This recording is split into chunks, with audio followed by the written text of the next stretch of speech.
Raids are all about a fire team of 6 journeying out into the unknown and accomplishing the impossible. Those 6 are forever enshrined into the history of the game. It's aspirational content. It's supposed to be something that's difficult. It's supposed to be something that makes you sweat and think a little bit more than everything else in the game. I feel that everyone can do if they put forth the effort.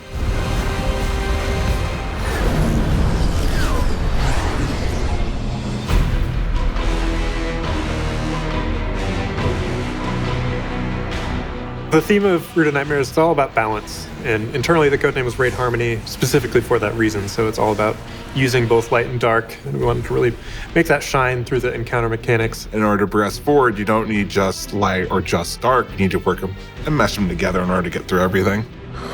You've arrived. Good. The environment of the raid is really exciting. It's like something we've never seen before. It's a pyramid environment with a lot of beauty in it. This raid was all about terraforming. With this one, we wanted to do something a little bit different and have you revisit the same space but evolve it over time with that terraforming theme. What you're trying to do is journey through this ever-shifting realm of the Witness's Pyramid after it's been terraformed by the blast of the Traveler. Our whole process starts off with a huge brainstorming session. Everyone that's a part of Raids and Dungeons gets to join it. As that develops, we get core ideas of what we want to pull out, and then from there, designers come in and pick up the idea. So like Skizzen was a big one. For that encounter, we developed jump pads that you can shoot and launches your character across the arena, and we're like, oh, that's really fun. After some testing where people died a bunch. Only a few times. Only a dozen or once so. Or twice. It's fine.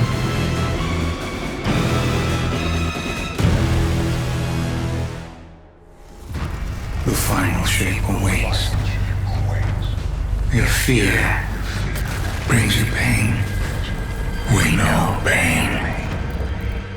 When we were building the raid, knowing that it was going to be the Witness's Pyramid, we were like, what's the room that we could use that would really clearly indicate to players that this is the Witness's Pyramid? During the third encounter in Root of Nightmares, if you actually look up, there's Io and Titan in there, and you're like, oh my gosh, this is where the planets are. Just seeing the planets move around and feel like you're in that space from the cinematic is super exciting. Having a space that you have to try and kind of live up to on some level it's a unique and interesting experience.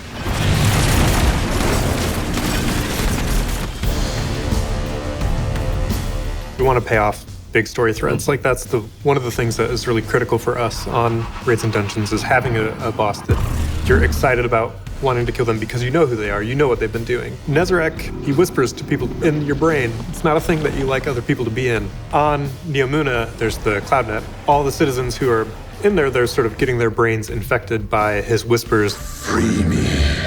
You can't really interact with him when he's in this non-physical body. And so you need to go through and bring that body back into existence so that way you can finally stop him from terrorizing those citizens. Nezarec is sort of like, this father of nightmares. He's got these horns that are reminiscent of the exotic helmet. He's got spikes all over his body. It's got like these animal patterns on it. I want to experience this world with my new perspective. He's broken up into a bunch of pieces and he's dead, but he gets revived using the Traveler's Light. So he becomes half nightmare, pyramid sort of creature, half light. When you see something in front of you in the game and then it looks angry and it has a beast, kind of like animal sense to it, and it moves, you want to get out of the way. The Raid Exotic is a shotgun. It's this double barrel shotgun that's like flaming on one side and there's ice coming out on the other. And I was like, whoa. And I had people and friends in tests that like aren't even involved in raids. I'm like, yo, you gotta check this out. It feels so unreal in the best way, blending both light and darkness. It will fire first its stasis shot, and then it will fire its solar shot.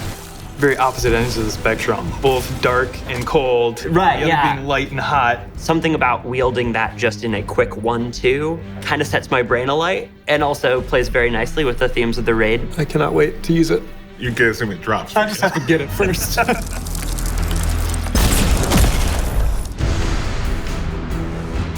If you're willing to talk with your friends and put in a little bit of work, and you can do it. And die once or twice, or in 12. some cases 12 times. The goal is to drive a lot of that communicative friendship with people and have that shared bonding experience in a way that tests you in ways that you don't always get in other content in Destiny. We really want to test the bounds of what you're capable of. I think just hearing the word raid scares a lot of our players. And I always tell people, I'm like, we're doing something that's fun, that's a little bit more difficult than you're used to, but still a ton of fun.